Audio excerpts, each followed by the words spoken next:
Tá, compreendendo esses aspectos mais gerais da hermenêutica, vamos a trabalhar um autor específico para a gente compreender a hermenêutica em geral.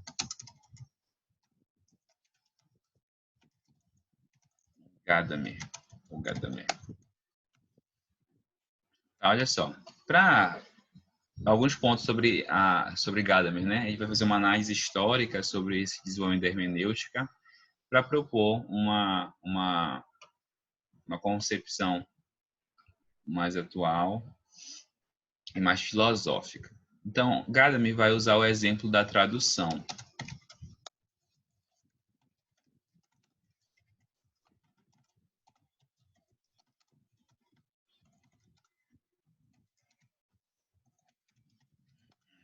Gente, traduzir é só encontrar palavras iguais de um idioma para o outro?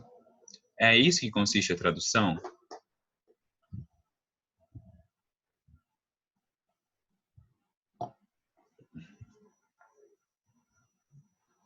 Não. A tradução, ela consiste em você trazer o significado de um certo contexto para um significado de outro contexto. Então, por exemplo, se vocês já conversaram com alguém de fora, que não é do Pará, dentro do Brasil mesmo, você coloca palavras que aquela pessoa não entende. Então, exemplo típico, quando você fala égua, a pessoa entende o que você quer dizer com égua? Uma pessoa que não é paraense? Não, ela não entende. Ela não entende. Para ela não faz sentido isso. E aí você tem que parar a comunicação, você tem que interromper a comunicação, porque aquela sua frase não fez sentido para ela. Não fez. A gente não conseguiu compreender o que você pretendia falar com aquela frase. Por exemplo, égua, isso é muito bom, por exemplo. Você vai ter que interromper a comunicação e você vai ter que tentar colocar dentro da experiência dela, dentro da visão de mundo dela, o que significa. E aí se faz a tradução. A tradução não é pegar palavras de um idioma e trazer para o outro. É eu ver qual é o significado que faz dentro de um certo idioma e tentar fazer com que esse significado dentro desse certo idioma adquira também um significado dentro do meu próprio idioma. Então, por exemplo, vamos supor que eu quero traduzir Machado de Assis para o inglês. E aí Machado de Assis fala, não, saudade, sentir saudade de você. Algo do tipo. Vai ser fácil traduzir isso ou não vai ser fácil? O que é que vocês acham?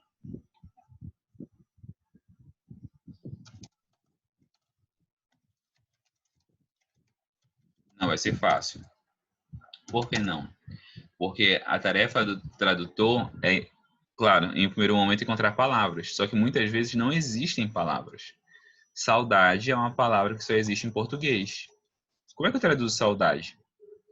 Eu nunca vou conseguir traduzir ela perfeitamente, porque ela traz um conjunto significativo, ela traz um significado que só existe dentro deste idioma, que é o português. E aí a tarefa é tentar aproximar o máximo daquelas palavras ou daquele significado que existe dentro do outro idioma. Então, a tarefa do tradutor é encontrar dentro de outro idioma o significado que existe no texto original. Então, eu vou tentar fazer essa conversação, essa expressão que ele usa. O tradutor, como intérprete, tem a responsabilidade de fazer uma conversação. Ou seja, tentar o emissor conversar com o ouvinte, com o receptor. Aquele que elaborou o texto, conversar e ser compreendido por quem está lendo o texto em outro idioma.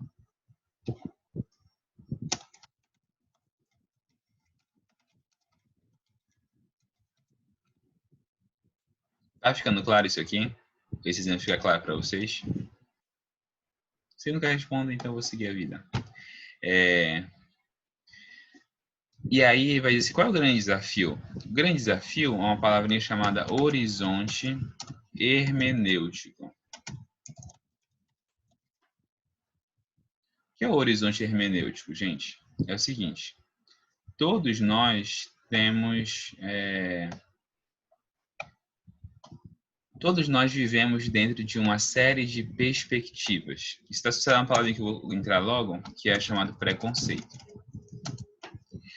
E aqui, o preconceito vai ser sinônimo de pré-compreensão, tá? Não é de preconceito no sentido negativo.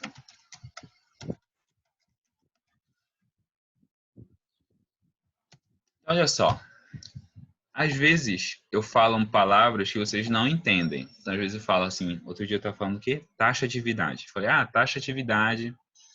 Aí vocês sabem o que é taxatividade? Aí a pessoa disse, não, a gente não sabe o que é. Aí só taxatividade significa que é uma lista completa. Não existe nem nada fora dessa lista. Aí tá bom. Por que para mim isso é normal e para quem estava ouvindo isso não era normal?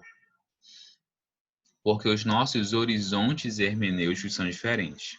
Tá, o que é um horizonte, gente? O horizonte é a linha do fim, né? É quando a gente olha na praia, por exemplo, a gente vê a linha do horizonte. A linha do horizonte é onde os nossos olhos captam o limite do mundo. Assim como o horizonte para a gente representa um limite do mundo físico, existe um limite que é o horizonte interpretativo, até onde eu consigo interpretar. Além dali, eu não consigo entender mais. Então, por exemplo, se eu pegar um texto de física nuclear, peguei lá um livro de física nuclear, eu vou conseguir interpretar alguma coisa? Vou. Se eu escrito em português ou em inglês ou uma língua que eu entenda, vou conseguir entender alguma coisa. Eu vou conseguir entender muita coisa ou não? Não, eu não vou conseguir interpretar muita coisa. Por que não?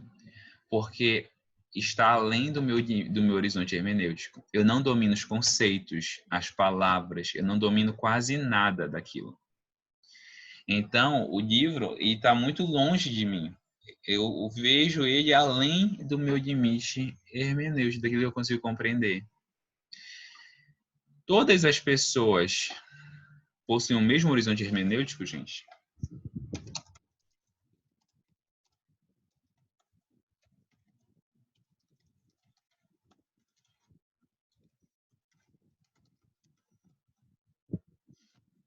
Sim ou não?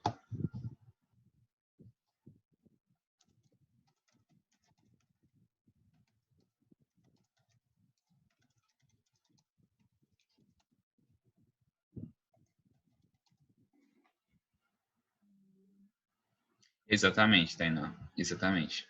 Então, existem diferentes interpretações porque os horizontes hermenêuticos são distintos. Mas pode ser que você não esteja compreendendo e interpretando mal porque você não tem conceitos básicos, como eu. Às vezes, isso é muito comum no direito, inclusive. Estava até reclamando outro dia disso no Facebook. Porque o pessoal acha que consegue, que qualquer pessoa interpreta o direito, mas não é assim. Não é assim. Para você conseguir emitir uma opinião jurídica, você precisa dominar o assunto. Senão, você faz uma má interpretação jurídica. Uma má interpretação jurídica. E aí você acha, não, mas é a sua opinião, isso aqui é a minha. Não, isso não é uma questão de opinião. É uma questão que o seu horizonte hermenêutico não alcança isso. E você precisa estudar mais. Você precisa estudar mais sobre isso. Qual é o objetivo de vocês aqui? É ampliar esse horizonte, é conseguir compreender melhor esse horizonte do direito e poder interpretar melhor. Tá bom? Então, sim, as interpretações variam porque as pessoas têm horizontes distintos, só que alguns desses são muito curtos. E é por isso que interpreta mal. Por isso que interpreta mal.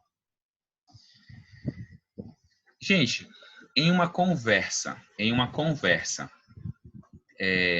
esses horizontes, eles coincidem sempre? Não, não coincidem. Então, olha só. Quando esses horizontes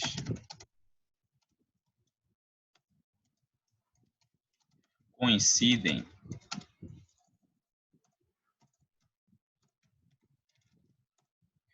ocorre a interpretação, ocorre a compreensão, na verdade. Quando eu estou falando e vocês estão entendendo, é porque os nossos horizontes estão se encontrando.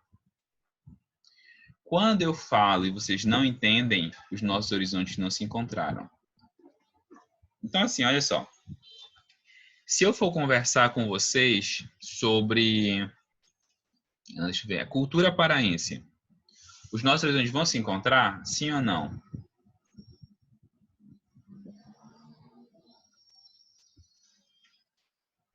Se eu for conversar com vocês sobre história do Pará, sobre a culinária paraense, sobre... vai se encontrar? Vai. Porque a gente tem uma mesma história, a gente tem, enfim, várias coisas em comum. Então a gente vai se encontrar. Agora, quando a gente vai conversar, por exemplo, se eu for conversar com vocês sobre filosofia alemã, vai ter um distanciamento, provavelmente. Por quê? Porque esse é um assunto que eu li que talvez alguns de vocês não tenham lido. E aí, dá para compreender? Não, não vai dar para compreender. Porque aí vocês estão distantes, não se toca. Os nossos horizontes não se tocam. Então, a tarefa interpretativa ela vai ser exigida. Em qual das duas situações ela vai ser mais necessária a tarefa interpretativa? Quando os horizontes se tocam ou quando eles se afastam?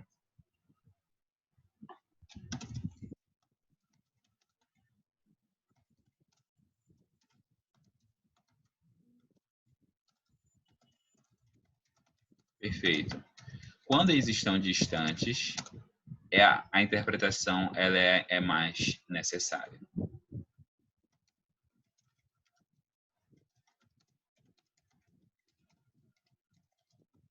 Agora vem aqui.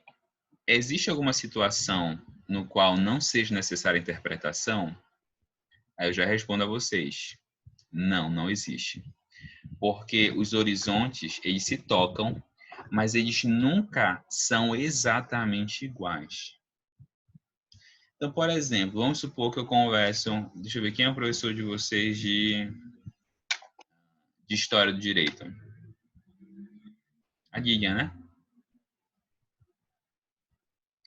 Enfim, vamos supor que eu converso com outro professor de Direito Constitucional, professor Pedro Dival. O professor Pedro Dival é professor de Direito Constitucional também. Vou sentar e conversar com ele. A gente vai se compreender? Vai, em muitos aspectos. Mas a gente vai se compreender 100%? Não, não vai. Porque a minha história de vida é outra. Porque a minha visão de mundo é outra.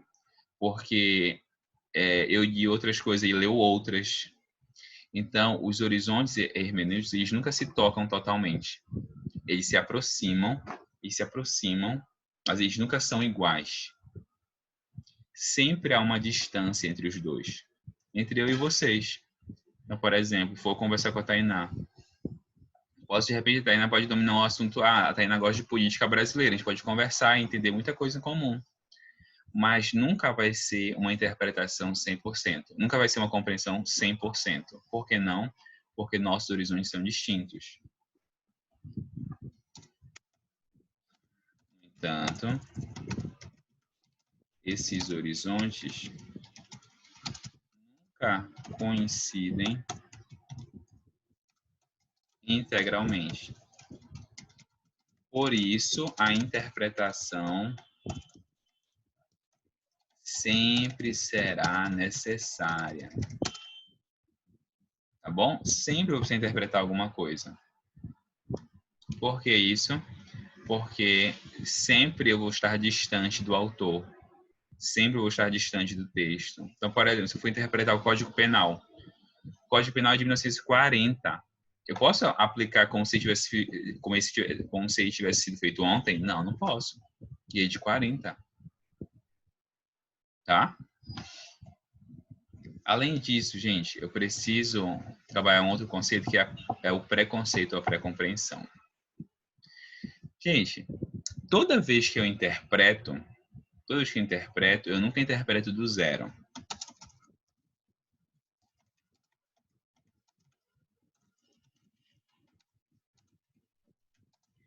Por que isso, gente?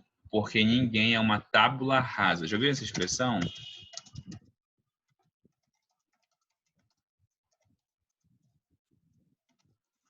que é uma tábula rasa?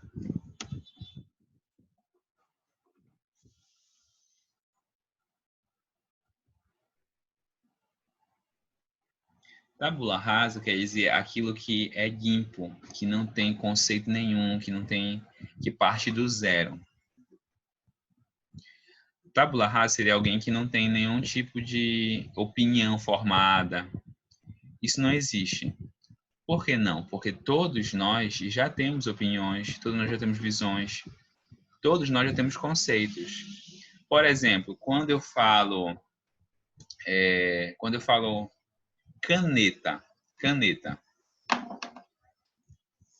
Não, só que aí olha só, volta a um ponto que eu falei lá em cima.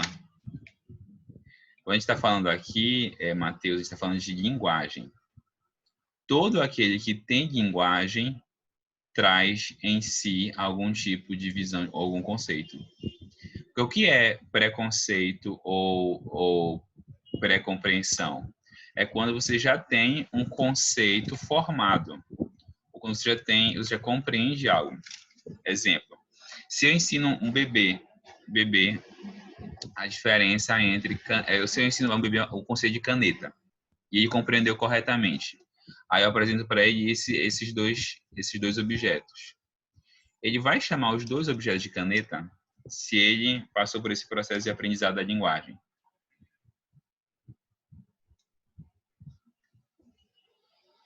Hein, gente? Ele vai chamar esses dois objetos de caneta?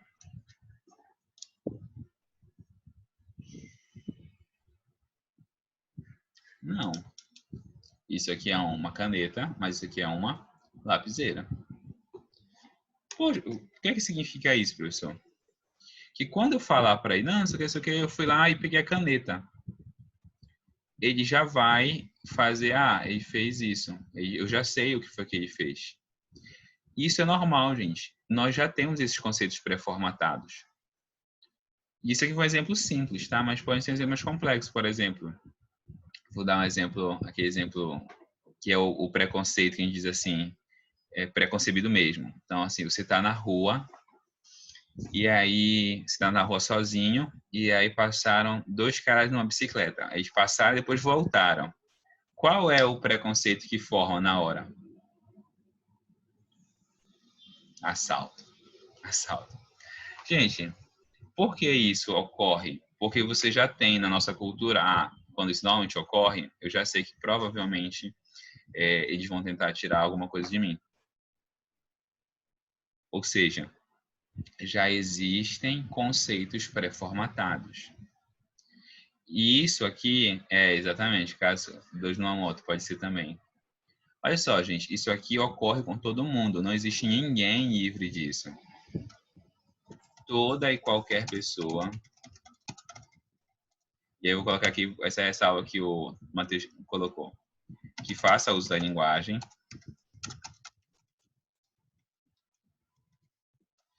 Traz conceitos pré-formados. Esses conceitos vão ser importantes para a interpretação? Vão. Eles importam para a interpretação. Qual é o ponto? É que eu não posso ficar restrito a eles.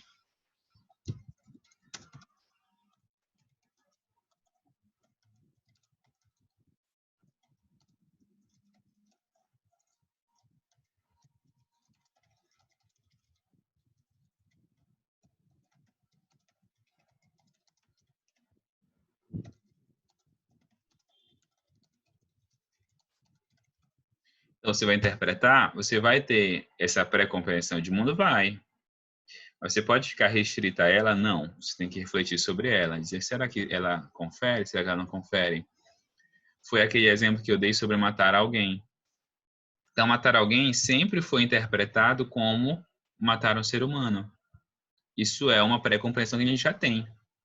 Agora eu preciso, será que ela confere mesmo? Aí eu vou lá consultar, por exemplo, os documentos do Código Penal, que deram origem ao Código Penal, a chamada exposição de motivos. Não confere. A gente fala aqui que era um ser humano. Eu procuro o dicionário. Alguém é um ser humano. Então confere. Vocês entenderam? Eu já tenho isso. Isso é normal. Mas eu posso me restringir a isso e a repetir esses preconceitos? Não. Você pega e você reflete sobre eles, para que a sua interpretação seja uma interpretação mais adequada. Ficou claro, gente? Sim? Ok, gente. Pessoal, já está disponível o questionário dessa semana, tá bom? Ele vale 2 pontos e ele traz 5 questões que valem 4 décimos, ok? Está ficando mais complexo, então façam. Não vão deixar passar o prazo, tá bom, gente? Tchau, pessoal. Bom resto de semana.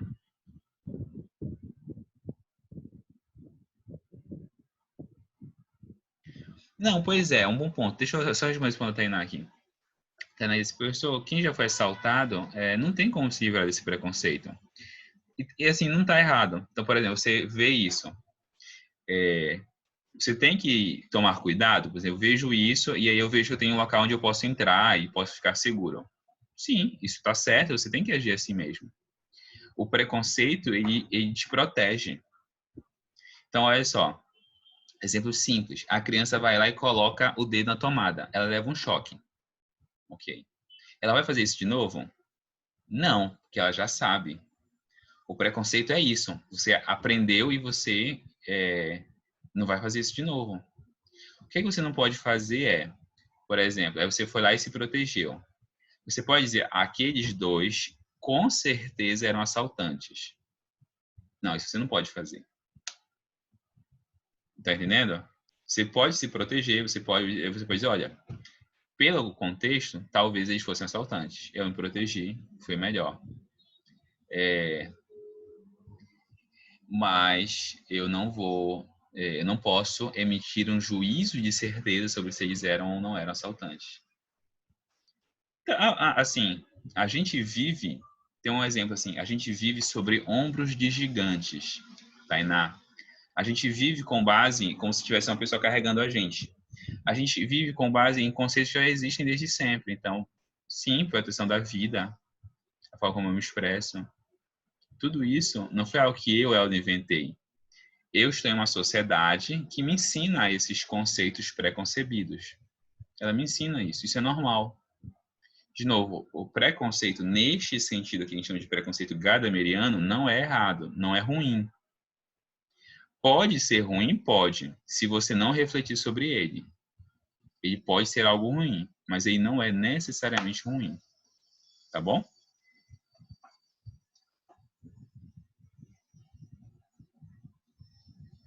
Ok, pessoal.